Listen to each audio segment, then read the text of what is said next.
Buenas tardes, bienvenidos a este nuevo seminario que organiza de Redipe, la red de investigadores y docentes de política económica, dentro del tercer ciclo de seminarios sobre política económica. Mi nombre es Margarita Navarro Papsdorf, soy profesora titular de Economía Aplicada en la Universidad de Granada, dentro del Departamento de Economía Internacional y de España.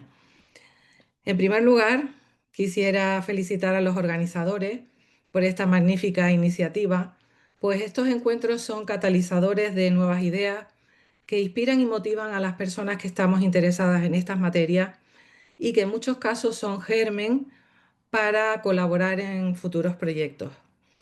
Asimismo, debo expresar mi agradecimiento por permitirme actuar esta tarde como presentadora y moderadora de este seminario. Para mí es un verdadero honor. Debo recordar que estos seminarios se retransmiten de forma sincrónica gracias a la colaboración del Instituto de Análisis Económico y Social de la Universidad de Alcalá, que nos da el soporte técnico, y pongo en conocimiento de los presentes que está siendo grabado para su posterior difusión en distintos repositorios de libre acceso. También debo señalar y animar a los presentes a que participen al final de esta intervención a través del chat o incluso de viva voz. Y yo como moderadora intentaré coordinar las preguntas, las dudas que vayan surgiendo, eso sí con el ruego en lo posible de que sean intervenciones cortas para que pueda participar el mayor número de personas, ¿no? Pues bien, sin más, iniciamos el seminario de hoy, que lleva por título La realidad está forjando una nueva Europa. Tenemos la suerte, el privilegio de contar con Eduardo Cuenca García, catedrático de Economía Aplicada de la Universidad de Granada, catedrático Jean Monnet de Integración Económica y en la actualidad profesor emérito de la Universidad de Granada, quien cuenta con un extenso currículum y una brillante y dilatada trayectoria con proyección profesional eh, ampliamente reconocida, tanto nacional como internacional. Es un lujo contar con Eduardo, dado que es experto en la materia que esta tarde se va a tratar. Es un tema de mucha actualidad que a todos nos preocupa y que incide muy directamente en nuestros planteamientos económicos y sociales, yo diría que también que vitales, como es el de una Europa en constante cambio, continuos retos, en el que la Unión Europea parece ser un laboratorio a gran escala para gestionar los múltiples retos que van surgiendo o se van presentando, ¿no? Como el de la gobernanza, la globalización, los desafíos geopolíticos, la migración, la competitividad económica, la transformación digital y la sostenibilidad, entre otros. No me quiero extender más. Eduardo, solo darte las gracias por estar hoy con nosotros y te doy la palabra para que intervengas cuando quieras. Muchas gracias. Muy bien, muchas gracias por la presentación y quisiera comenzar mi intervención agradeciendo a los miembros de la red Redipe por haberme invitado a participar en este ciclo en el que ya han intervenido excelentes conferenciantes y también por permitirme volver a conectar, aunque sea en la distancia, con amigos y con colegas con los que mantengo excelentes lazos académicos y profesionales. No puedo olvidar que mis comienzos en la universidad comenzaron en el Departamento de Política Económica de la Universidad de Málaga, que entonces dirigía el profesor Juan Ramón Cuadrado, y fue allí donde me ubiqué y donde comencé mis primeros pasos como docente y a pesar de haber seguido por otras líneas de docentes e investigadoras, mantengo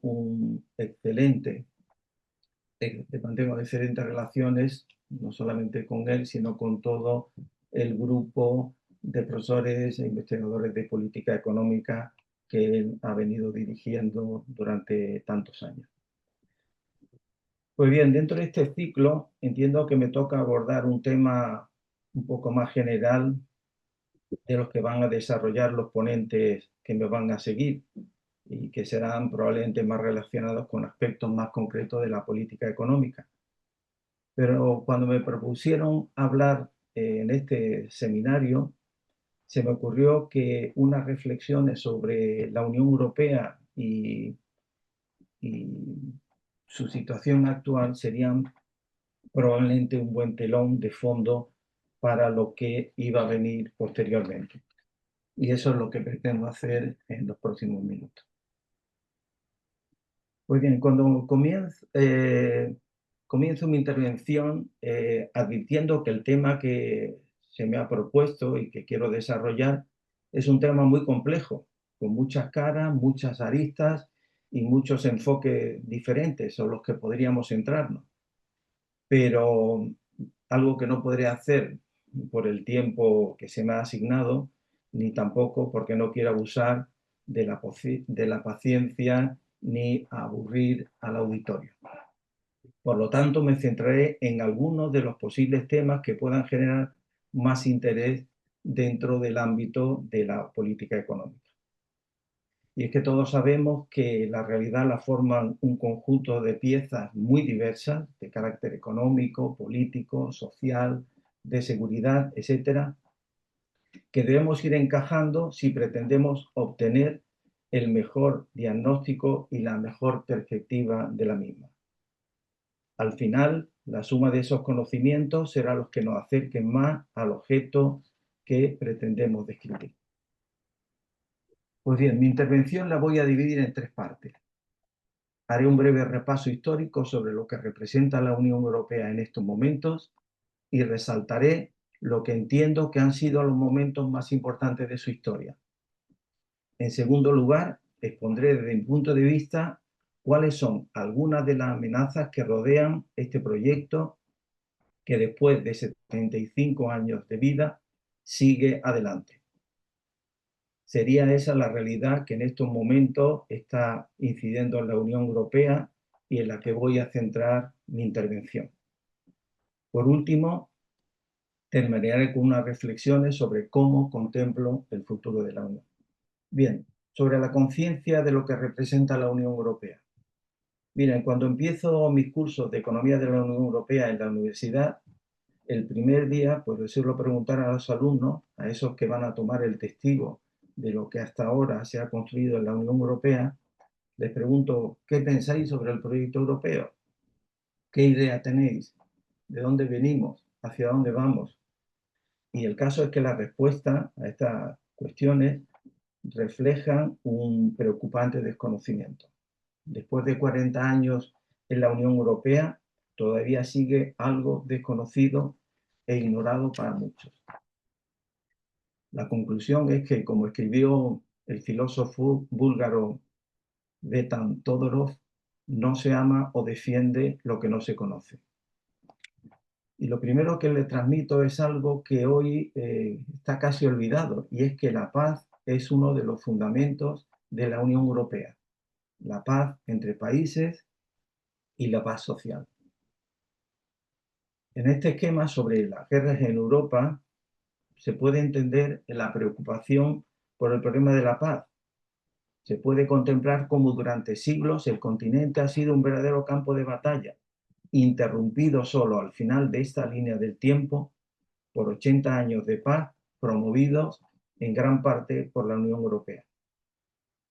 La guerra de la independencia holandesa en el siglo XVI, la guerra de los 30 años en el XVII, la guerra de sucesión española en el XVIII, las guerras napoleónicas y la guerra franco-prusiana en el XIX, las dos guerras mundiales y la nuestra en el XX, son solo algunos de los ejemplos.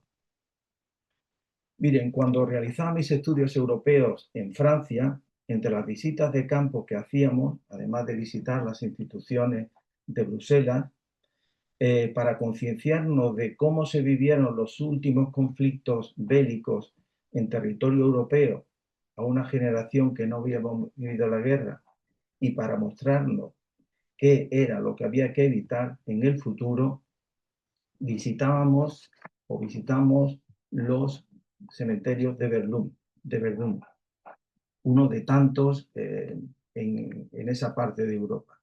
y contemplar cómo gran parte de la juventud de entonces truncó sus sueños de vida por causas que probablemente ellos desconocían o no entendían.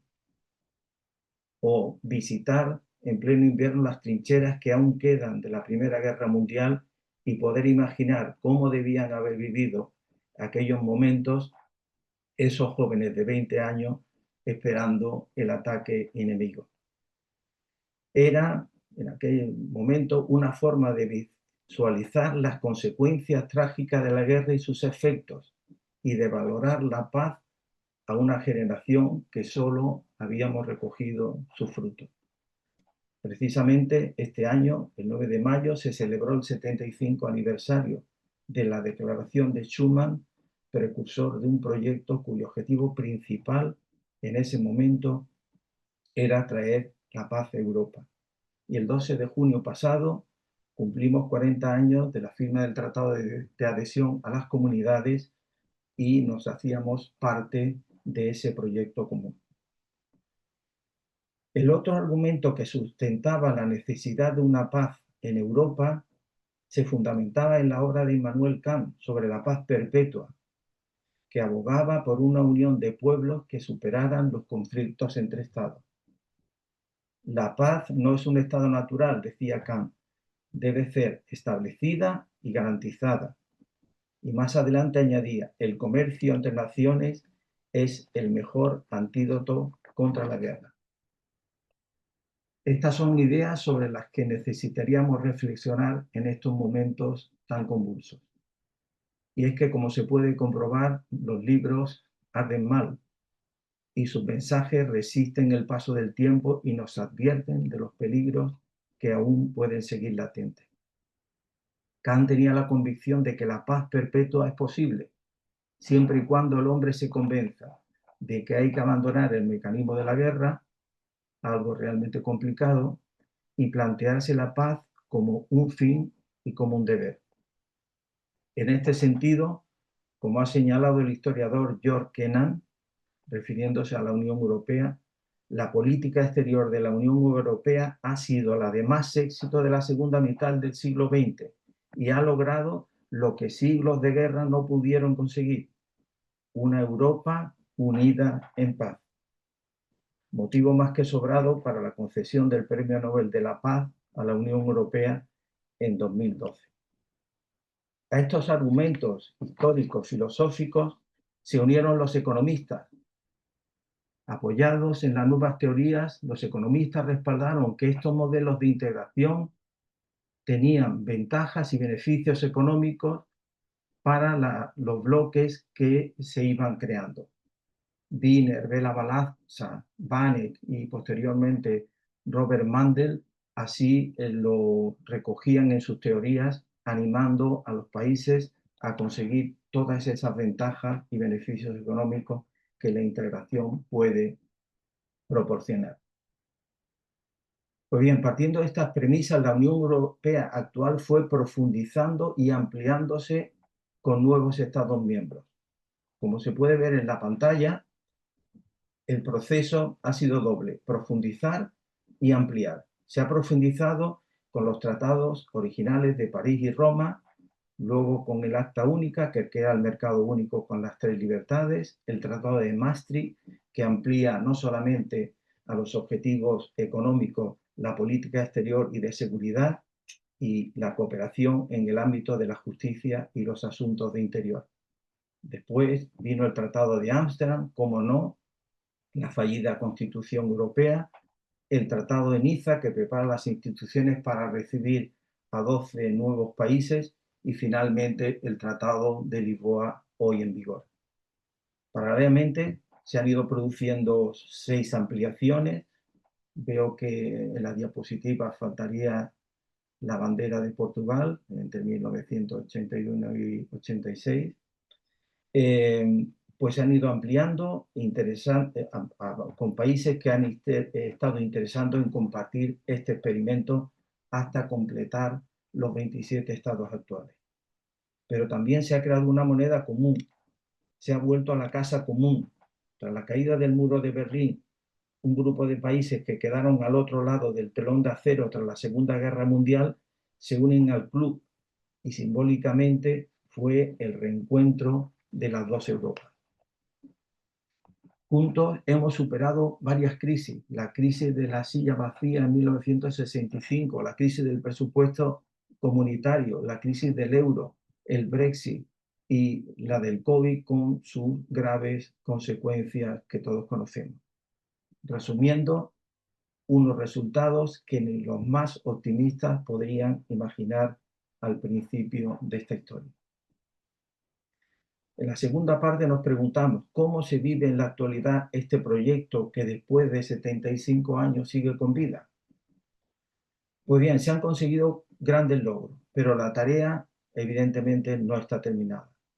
Aunque los conflictos bélicos a gran escala entre sus miembros nos parezcan ya lejanos y las bases del proyecto se hayan ido solidificando, ni la paz ni los logros alcanzados hasta ahora están garantizados de por vida. Por ello hay que estar alerta y hoy probablemente más que nunca. En su obra, el historiador Peter Heather y el economista John Radley de la Universidad de Oxford nos dan las pautas en su libro ¿Por qué caen los imperios?, respondiendo que no son solo las guerras internas o las invasiones, sino que los imperios caen cuando pierden la capacidad de innovar y se enredan en sus propias estructuras. Asimismo, en los años 90, el historiador británico Paul Kennedy, en su libro Auge y caída de las grandes potencias, analiza y describe el auge y la caída de las grandes potencias políticas, económicas y militares a lo largo de los últimos siglos.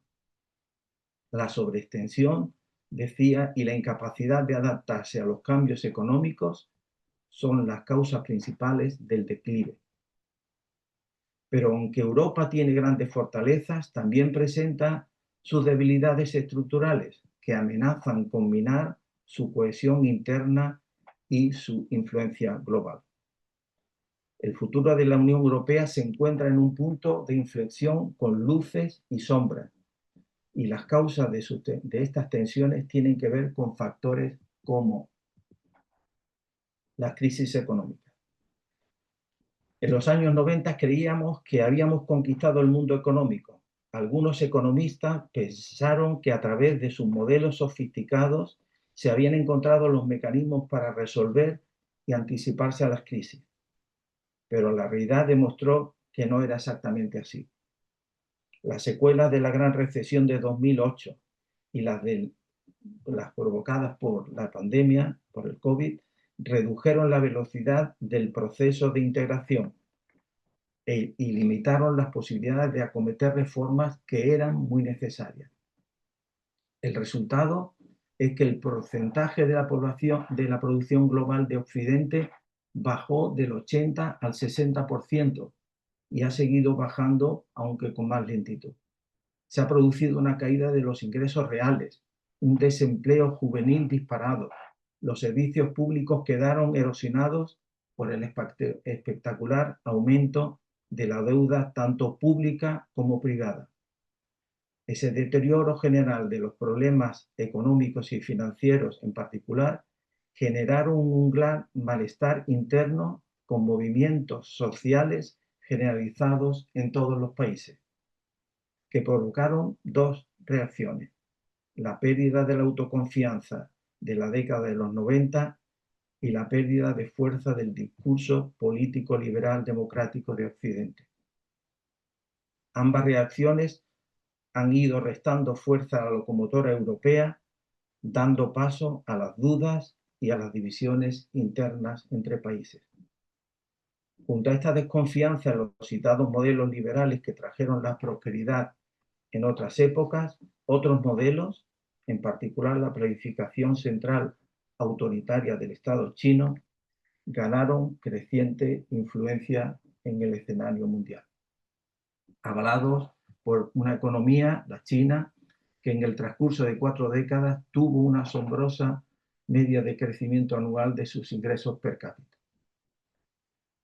Pues bien, junto a estos hechos económicos mencionados hay que señalar otros factores.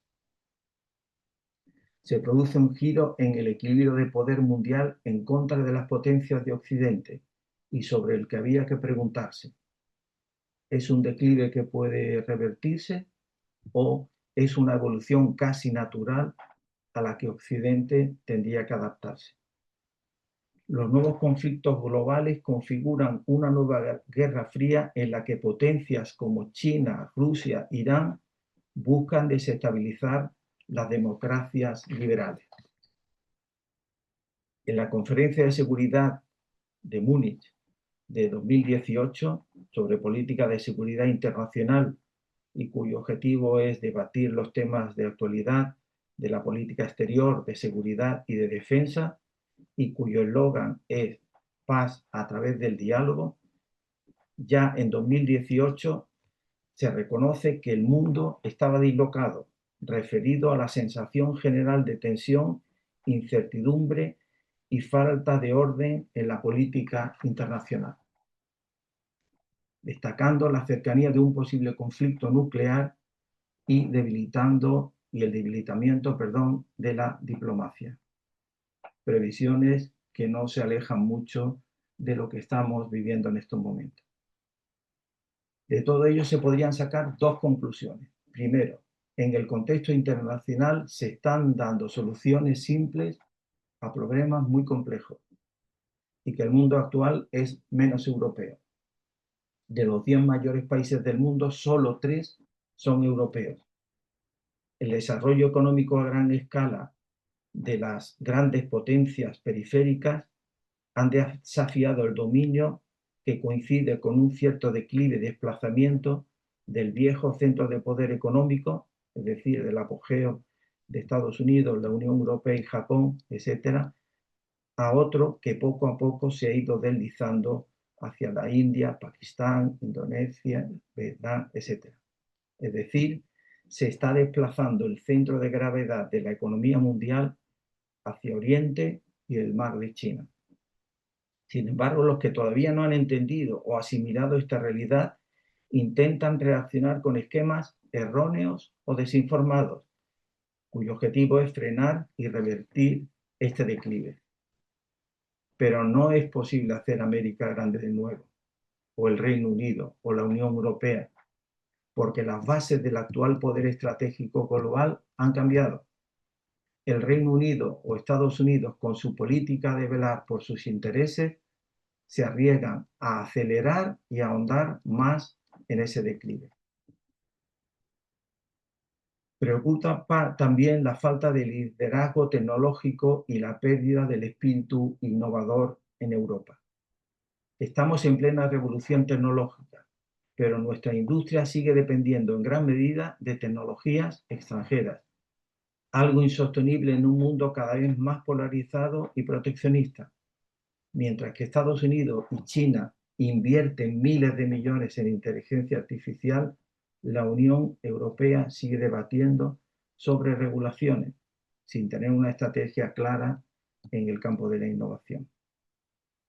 Resulta desalentador contemplar cómo Europa queda relegada a un papel de espectador, pudiendo llegar a convertirse en un simple consumidor de tecnología fabricada fuera de sus fronteras. Sin embargo, es interesante respecto al uso de las tecnologías que no olvidemos que la innovación genera desigualdad, captando valor del consumidor hacia el productor, y que amplía la brecha de los que la aplican frente a los que no. La innovación, especialmente en tecnología, permite a las empresas y a los productores extraer más valor del consumidor vía precios, datos o monopolios, al mismo tiempo que reducen los costos automatizando los procesos. El resultado es que el valor se concentra en quienes controlan la innovación, es decir, las empresas tecnológicas o los accionistas, y no se redistribuye equitativamente entre trabajadores o consumidores. Asimismo, la automatización desplaza empleo de baja cualificación y exige nuevas habilidades, dejando atrás a los que no pueden adaptarse. Y aunque teóricamente la innovación destruye o desplaza empleos o industrias obsoletas, también crea otros nuevos, aunque no para todos. El problema actual es que la velocidad de disrupción supera la capacidad de reconversión laboral. La gran cuestión es cómo mitigar estos efectos. Impuestos a la automatización, gravar los robots para financiar educación, la renta básica universal, es decir, compensar las pérdidas por disrupción, regulaciones antimonopolio, es decir, evitar concentración de poder en las grandes tecnológicas, o la educación continua, enfocada a habilidades no automatizables, es decir, la creatividad, la empatía, en otras palabras, los intangibles. Mariana Mazzucato afirma que la innovación sin inclusión es solo una fábrica de desigualdad. Conclusión, aunque la innovación no es necesariamente desigualitaria, su diseño actual, basado en maximizar ganancias privadas, sí lo es. Por lo tanto, el liderazgo tecnológico del siglo XXI debe medirse no solo por sus realizaciones, sino por su capacidad de democratizar beneficios. Otro punto crítico y de preocupación en el continente es el de la futura expansión del bloque europeo. La posible adhesión de países como Ucrania o los Balcanes plantea oportunidades, pero también riesgos. La integración de nuevos miembros no puede ser un proceso meramente político, sino que debe acompañarse de reformas estructurales profundas. De lo contrario, se corre el peligro de debilitar aún más las instituciones europeas y generar nuevas brechas económicas y sociales dentro del bloque. La toma de decisión será más complicada, provocando una fatiga que alimentará el euroescepticismo. La unanimidad ya no funciona. Debemos acostumbrarnos a otras formas de decidir. Y en este sentido, la creatividad de los legisladores de Bruselas va a ser sin duda una buena ayuda en los próximos años. Se está produciendo una cierta parálisis gubernamental. Los sistemas políticos modernos están atrapados en un exceso de regulación y burocracia, generando ineficacia. Este exceso de normas conduce a lo que Moisés Naim llama la falacia del nirvana, en la que prevalece la ilusión de que las políticas perfectas del Estado pueden resolver todos los problemas. Pero la hiperregulación acaba frenando la innovación y debilitando la capacidad de reacción. Moisés Naim decía que la hiperregulación y la fragmentación política son síntomas de un sistema que ya no responde a las necesidades reales. Y frente a la asfixia reguladora y la burocracia que paraliza a Europa, recordemos aquellos consejos que Don Quijote daba a Sancho a la hora de gobernar su ínsula. Leyes pocas, querido Sancho, pero que se cumplan. No es cuestión de hacer más normas, sino hacerlas viables y creíbles. Por otra parte, hay que destacar el papel de las instituciones en la economía, ampliamente estudiado por premios Nobel como Ostrom, Williamson y más reciente Acemoglu, demostrando que los costes de transacción altos son perjudiciales y hay que entender el marco institucional, decía, para comprender la evolución económica de los países. Tenemos necesidad de un liderazgo claro.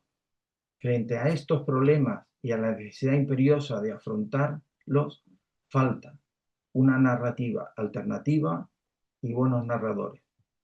Se necesitan líderes con autoridad y credibilidad para conectar con la ciudadanía y que promuevan un futuro sólido y optimista. Al mismo tiempo, hay que recuperar la verdad y la confianza en las instituciones democráticas, en un contexto en el que las redes sociales amplifican la desinformación y extienden teorías conspirativas. La falta de confianza en los gobiernos y la fragmentación social crean un caldo de cultivo perfecto para la manipulación. En este sentido, también Moisés Naim introdujo el concepto de las 3 P's, que destabilizan desestabilizan la democracia. Los populismos, la polarización y la posverdad, referida a esta última situación en la que los hechos objetivos son menos relevantes en la formación de la opinión pública que las apelaciones a emociones y a creencias personales. El populismo no es una ideología, decía, sino una estrategia de poder que destruye la verdad para imponer su relato. Desconfiemos, continuaba, de las interpretaciones globales de los sistemas y de los modelos de salvación, porque en muchas ocasiones han servido para forjar nuevas represiones. Jean-Baptiste Lassalle, teólogo y pedagogo francés, inspirador de los colegios que llevan su nombre, ya lo advertía. Hay que luchar contra la ignorancia, pero también contra los ignorantes. El control de los flujos migratorios es algo realmente importante en estos momentos. La inmigración en la Unión Europea plantea un problema complejo con diversas facetas. Se trata de un fenómeno con implicaciones económicas, sociales y políticas. Y en este caso, la Unión Europea, igual que otros países, experimenta tensiones y debates en torno a la gestión de la inmigración. Y es que la inmigración tiene un impacto económico en la Unión Europea tanto positivo como negativo. Se estima que los inmigrantes contribuyen a la fuerza laboral, a la economía, al crecimiento demográfico, pero también pueden generar tensiones en los sistemas de bienestar social y en el mercado laboral, con problemas asociados a la adaptación cultural, la discriminación, la xenofobia y la competencia laboral clandestina, generando tensiones en el mercado laboral, especialmente para los trabajadores menos cualificados. Asimismo, ejercen presiones sobre el sistema de bienestar social, incluyendo el acceso a la atención médica, a la vivienda o a la educación. Esta situación ha desencadenado un grave problema que nos obliga a regular inteligentemente y sin complejo estas corrientes incesantes de personas. La injerencia extranjera. No podemos ignorar la injerencia extranjera a la que la Unión Europea se enfrenta, con presiones externas que buscan debilitar su cohesión y sus valores. Países como Rusia, China o Irán han sido acusados de interferir en procesos democráticos mediante campañas de noticias falsas y hackeo, cuyo objetivo era polarizar a la sociedad. En nuestro caso, promover el euroescepticismo, como ocurrió y se ha comprobado en el caso del Brexit. Y finalmente, en pro de mejorar la seguridad y la defensa, y ante los recientes giros en la política exterior de Estados Unidos, se plantea la falta de un ejército propio ante el estado prebélico que flota en las instituciones europeas.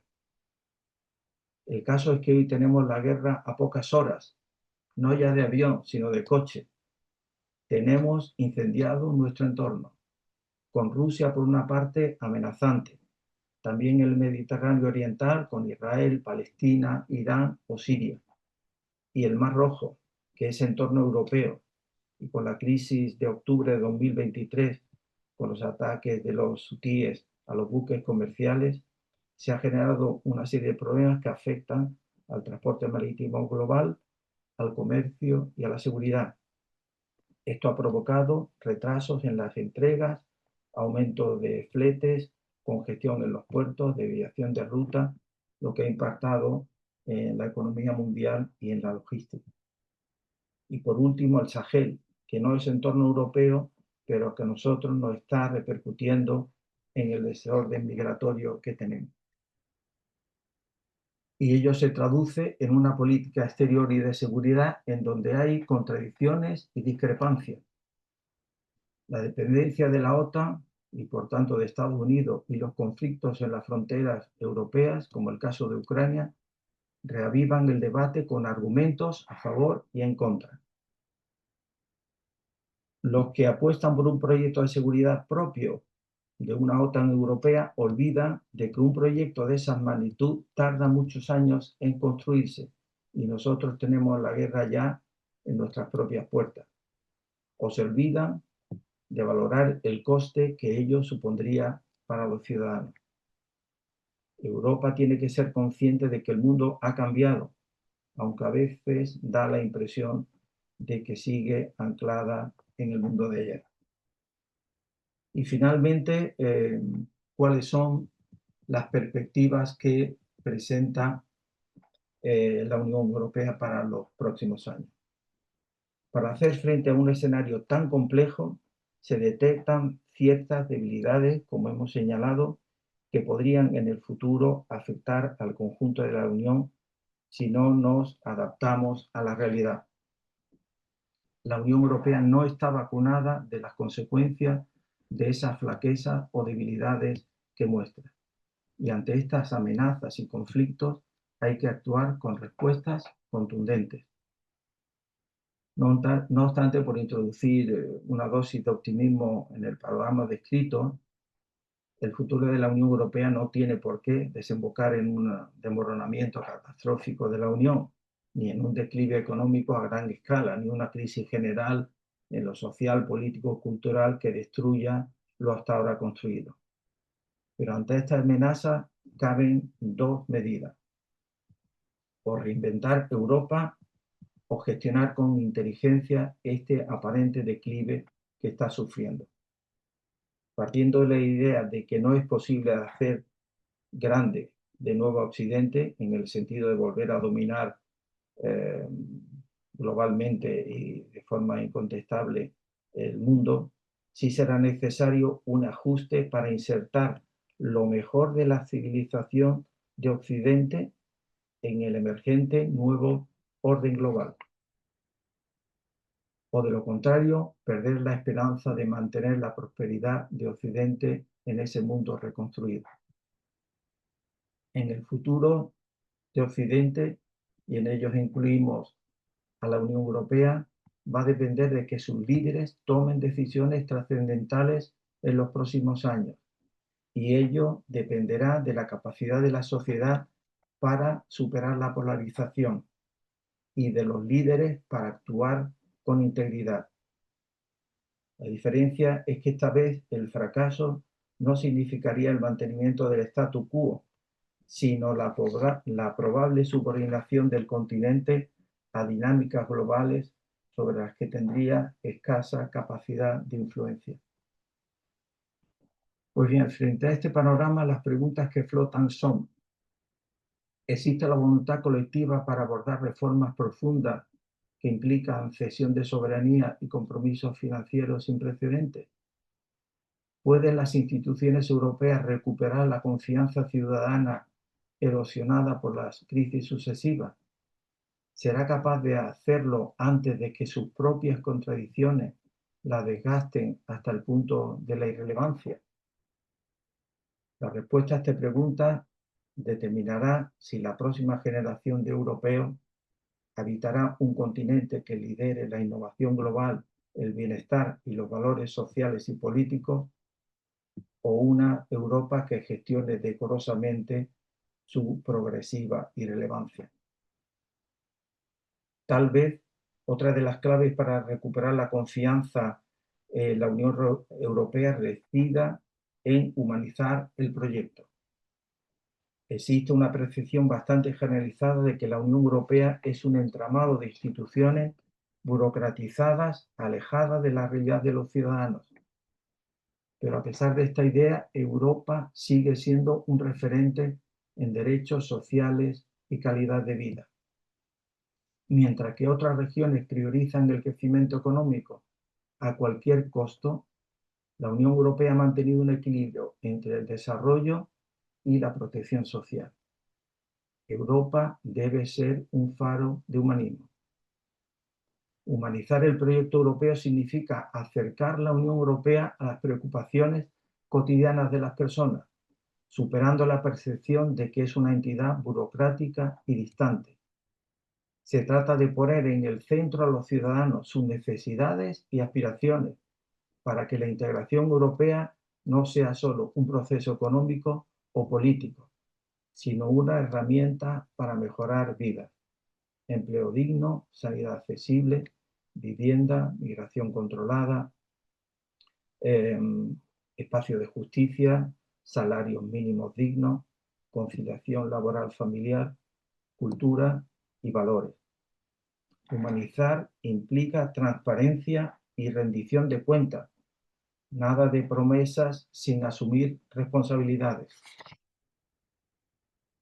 Jacques Delors, expresidente de la Comisión Europea, afirmaba: Europa necesita un alma, un proyecto que movilice a sus ciudadanos más allá de los mercados. Y ya para terminar, debo insistir en la necesidad de fomentar la crítica sobre la situación en la que nos encontramos y, si es posible, hacer propuestas para salir de ella. Hay que reforzar la creencia en el proyecto europeo, intensificar la pedagogía de lo que la Unión Europea supone para nosotros y para el mundo, algo muy necesario en estos días, ya que la Unión Europea es el único plan que nos puede otorgar protagonismo en el futuro, porque a pesar de todos estos desafíos, Europa aún tiene margen para reinventarse, entendiendo que la Unión Europea no es un destino, sino un viaje en el que los viajeros somos todos, y dependerá de nosotros que sea hacia adelante. Pero como ya he comentado, eso dependerá de decisiones valientes que aún están por tomarse. Como dijo Jean Monnet, Europa se hace en las crisis, y así ha sido. Pero la pregunta esta vez es: ¿estaremos preparados o estaremos a la altura en esta ocasión? Y yo añadiría: Europa solo sobrevivirá si aprende de sus errores y recupera el ideal de unidad humanista. Muchas gracias. Muy bien, muchas gracias, Eduardo, por la magnífica ponencia. No sé si hay algún participante que quiera intervenir, que quiera plantear alguna cuestión. De momento en el chat no figura ninguna consulta. Puede ser reflejo de que has dejado todo muy claro sobre estas cuestiones que habíamos comentado al principio, que tanto nos preocupan en estos momentos, ¿no?, de cambio. A mí sí sí, si no hay nadie, plantearte una cuestión, y es la siguiente. Bueno, una muy concreta dentro del plan de reformas que está llevando a cabo la Unión Europea, y tras un año de la propuesta de Draghi, ¿cómo calificarías los avances en este plan, ¿no? Porque parece que van muy lentos y, bueno, la otra es una reflexión, pero lo hago desde como profesora de Economía de la Unión Europea. Estoy últimamente reflexionando sobre el tema. Quizá es algo drástico, pero pienso que si tenemos grandes dificultades entre los 27 para ponernos de acuerdo con las distintas políticas que tenemos que impulsar y acordar, no sé si sería un buen momento para frenar posibles adhesiones en el futuro. Creo que deberíamos ordenar primero la casa antes de invitar a nuevos vecinos, pero no lo tengo claro, y por si tú me pudieras orientar en esta cuestión también. Muchas gracias.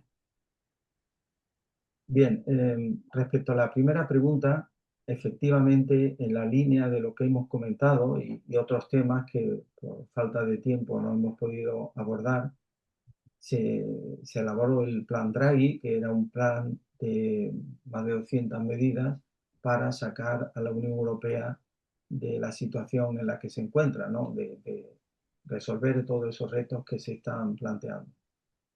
Recientemente, cumpliendo un año de la publicación del plan Draghi, pues ha habido una rueda de prensa con la presidenta de la comisión, donde se recogían pues, los grandes avances que se han producido a lo largo de este año.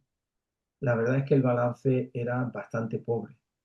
Yo diría por varias razones. Primero, porque muchas de las reformas que hay que acometer son reformas profundas y probablemente en el plazo de un año no se van a poder ver los resultados de, repito, de esas grandes decisiones que hay que tomar, ¿no? Y por otra parte, porque la situación en estos momentos en la Unión Europea, donde se están evaluando el plan plurianual, ¿no? de financiación para los próximos años y donde hay ya bastantes discrepancias, pues tampoco parece que fuera posible alcanzar grandes logros en este espacio de tiempo. La esperanza es que el plan siga adelante, que se vayan tomando las decisiones las más fáciles, evidentemente, cuanto antes, y las demás, pues ir reflexionando sobre la, la necesidad o la forma de abordar todas esas cuestiones. Respecto al tema de la ampliación, es un tema interesantísimo, ¿no? Yo personalmente me gustaría ver una Europa con más países, es decir, crear un bloque europeo donde los países de los Balcanes, o no sé si hipotéticamente Ucrania pudieran formar parte de ese conjunto, igual que Estados Unidos pues tiene 50 estados y han conseguido pues coordinar los intereses de esos estados. Pero sí es verdad que los países que aspiran a ser miembros de la Unión Europea, pues aparecen con grandes problemas estructurales y económicos y que están pues a una cierta distancia de lo que sería la media europea.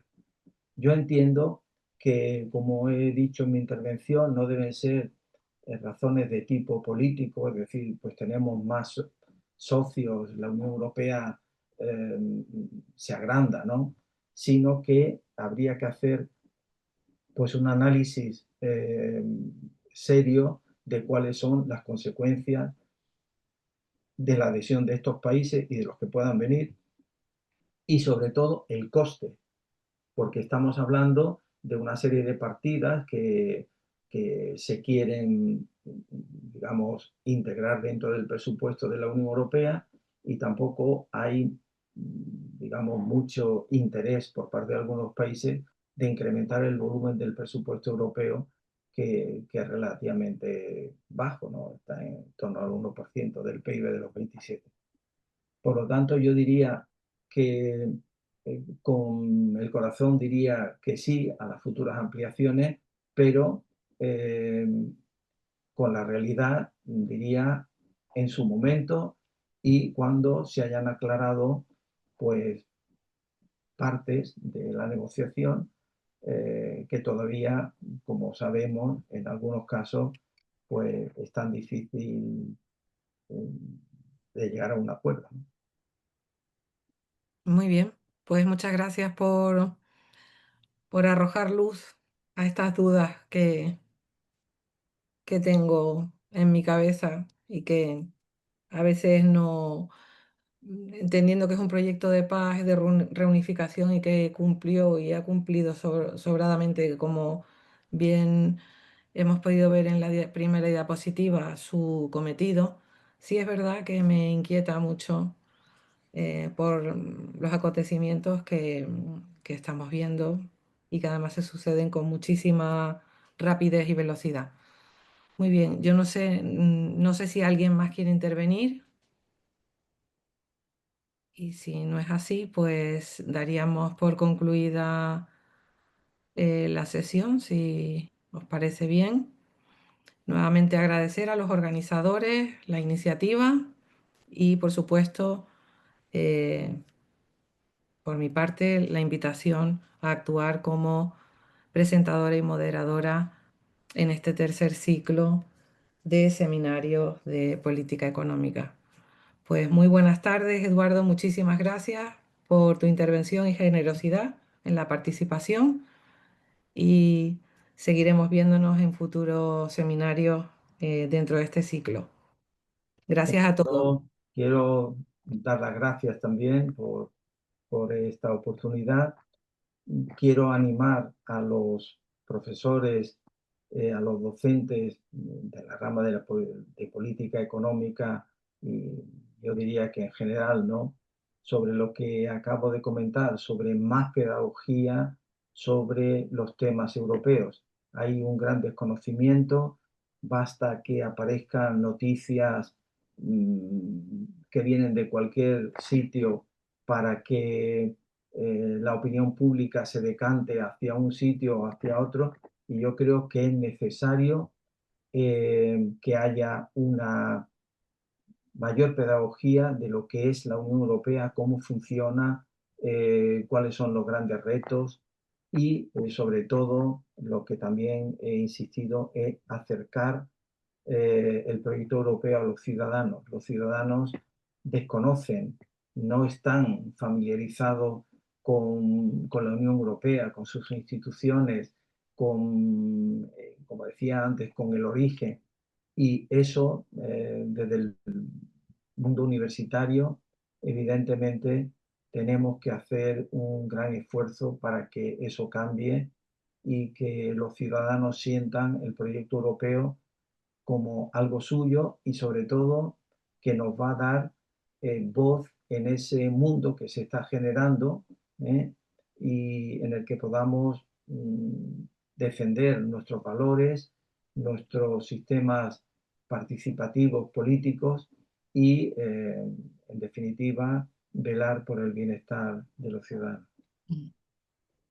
Muy bien, pues nada, gracias David por tu soporte técnico, al Instituto de Análisis Económico y Social de la Universidad de Alcalá nuevamente y a todos los organizadores y participantes en este evento. Muy buenas tardes. Buenas tardes.